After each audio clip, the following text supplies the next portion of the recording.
Welcome to Zim Celebrity TV. We are back again with the latest gossip nyaya dziri kupisa dziri kutenderera pa social media. Prophet Emmanuel makandiwa vodedzera kuti number 1 enemy yaED ndiSir Wicknell mutengesi iye ari padhuze itereya munzwe pashata zvichapera mushe here Wicknell anoswera akangonamira pana ED itereya. Many years before the current president became the president, ndikati ndipei access kumukuru ndinomutsanangurire pane zvakati. And I asked for access to the president. Handakutanga kuwauza, ndakatanga nongoti ndakuona mukuru zvikanzi inyaya yei. Ndikati inyaya yavo zvikanzi ndoda kuti ndivasvitseka vazive kuti nyaya yacho. Ndikati dzese dzandouya nadzo inyaya chaidzo.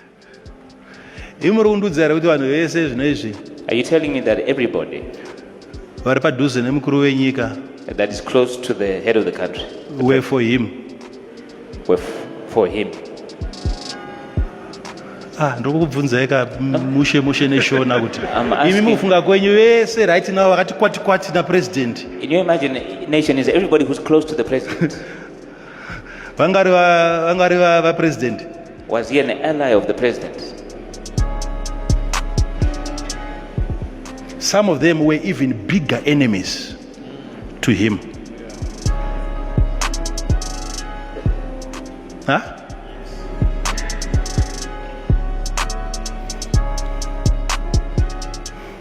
But kana vapo kudai so, But when they're coming like this, kunoramba kuchisvibidzwa vamwe. they continue to sully other people's homes. Kuno vamwe vanoramba chingosvibidzwa, uyu ndiye muvengi, uyu ndiye akazodai, Throw other people under the bus. They say that was your enemy, that person did this and that. Panotanga revival yedu when we start uniting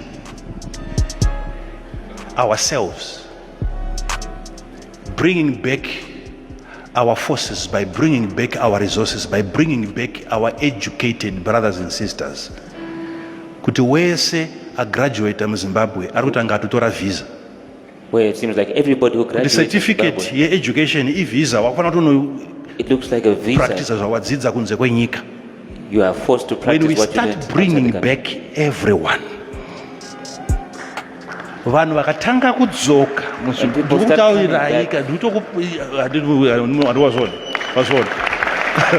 wazvona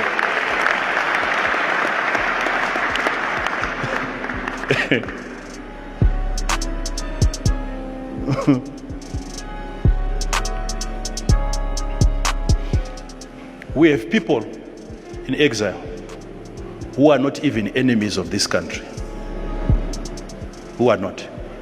And we have enemies of this country who are in this country. Enemies.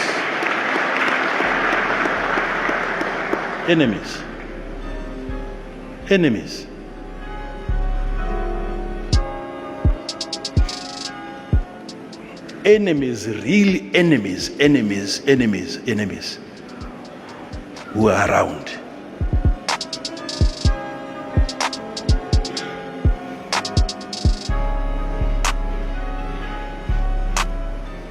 Ifunga kuti ndinoparidza politics. If you think that I preach about politics, Uri right.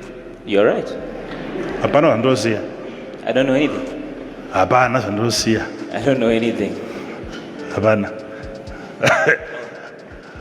Hapana. I won't leave anything out. Because I know once I see something, tikatokuti solution iyi ndiyo. And we say that this Chiro is vanhu the vakatenderana solution. nekoko vakadiya kusvika mangosudzoka ipapo. Until you come When back to the people solution that I start have. to unite, Zimbabweans, I know this is going to be very, very difficult for you to accept. Munofunga kuti maybe solution is outside. When we start uniting, tega, When you start to and unite, agreeing and accepting each other, tega. amongst ourselves. I'm sure you have heard Hans ED must be careful. Arikutengeswa na bambwa.